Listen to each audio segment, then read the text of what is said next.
Memiliki rumah sendiri merupakan impian banyak orang, terutama bagi mereka yang sudah berpenghasilan. Namun, tantangan finansial serta kenaikan harga rumah kerap menjadi penghalang. Harga rumah di sejumlah daerah tentu berbeda, namun harganya rata-rata dijual mulai dari ratusan hingga miliaran rupiah. Salah satu pengembang properti yang menawarkan konsep one-stop living di kawasan Kabupaten Bandung, Jawa Barat menyebut, rata-rata kenaikan harga rumah di Indonesia secara umum mencapai 7 hingga 9% per tahun. Kenaikan ini dapat menjadi bahan pertimbangan bagi konsumen dalam menentukan waktu dan keputusan untuk membeli rumah. Iya, karena memang kita ketahui bahwa namanya lahan itu kan terbatas. Nah, sementara properti ini juga merupakan kebutuhan pokok. Jadi semua orang butuh tinggal di rumah seperti itu. Orang punya properti untuk bisnis.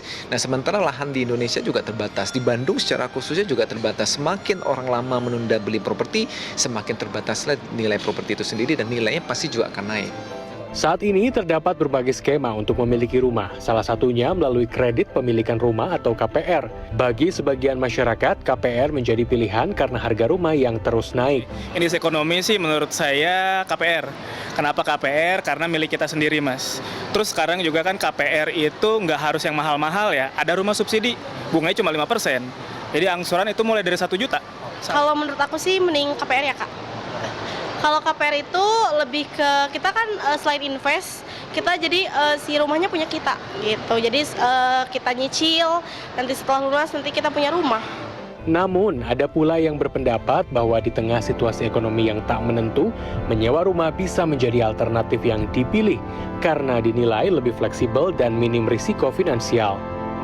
Kalau untuk kalangan kita nih, sales, untuk masa sekarang, di penghasilan yang istilahnya nggak flat, pasti pilihnya sewa. Ya, karena kalau kita pendapatannya lagi bagus, kita bisa prefer sewa yang lebih layak lah. Nah, ketika pendapatannya itu sedang menurun, ya kita bisa turunin. Sementara kalau KPR kan flat, belum mohon maaf nih, kalau floating, nah itu pasti berat. Kalau kata saya sih lebih baik lebih sewa dulu dibanding KPR karena KPR makin sini ya bunganya itu makin tinggi sekali. Kalau sekarang kayaknya mendingan sewa dulu ya. Ya kan ekonominya nggak jelas, nggak pasti. Takutnya kita kalau cicil KPR tengah-tengah, misal nih nggak berhenti, nggak punya duit, jadinya kan ya rumahnya nggak ada, duitnya juga hilang gitu aja. Menurut perencana keuangan finansialku.com, keputusan memilih antara sewa rumah atau KPR tidak bisa disamaratakan, namun harus disesuaikan dengan kondisi finansial, tujuan, serta stabilitas pendapatan. KPR dinilai cocok bagi mereka yang memiliki pendapatan tetap dan kesiapan membayar jangka panjang. Rumah bisa menjadi aset masa depan meski tetap memiliki risiko seperti cicilan dan bunga. Cicilan rumah tidak boleh lebih dari 35% pendapatan dan diupayakan memiliki dana darurat 6 hingga 12 kali pengeluaran. Sementara sewa rumah dinilai lebih fleksibel, terutama bagi masyarakat dengan pekerjaan yang tidak tetap atau kondisi ekonomi belum stabil, sehingga dana yang dimiliki bisa diinvestasikan terlebih dahulu sebelum membeli rumah.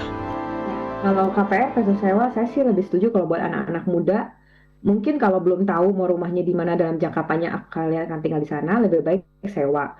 Karena 35% dari cicilan yang seharusnya kalian buat KPR akan digunakan untuk kalian bisa investasi, ngumpulin dana darurat, kejar untuk kalian juga tambah ilmu supaya bisa dapat penghasilan lebih besar. Memang mungkin menunda untuk sekitar 3 tahun, 5 tahun nggak apa-apa, kalian nggak ketinggalan, tapi kalian bisa mengumpulkan DP lebih besar. Jadi masa ketika sewa itu adalah masa yang terbaik untuk kalian mengumpulkan dana. Ketika nanti mau masuk beli rumahnya, tentu perhatikan nanti ada lokasi segala macam ya untuk kebutuhan rumahnya. Dan kalau dari saya sih paling penting apapun tujuannya, mau investasi rumah untuk investasi ataupun rumah untuk tempat tinggal, sebetulnya butuh perencanaan keuangan. Jadi atas pertimbangan itu, keputusan memilih antara KPR atau sewa rumah akhirnya kembali pada kesiapan dan kondisi finansial individu. Tak ada pilihan yang sepenuhnya benar atau salah selama keputusan diambil secara matang dan realistis. Tim Liputan CNN Indonesia, Bandung, Jawa Barat.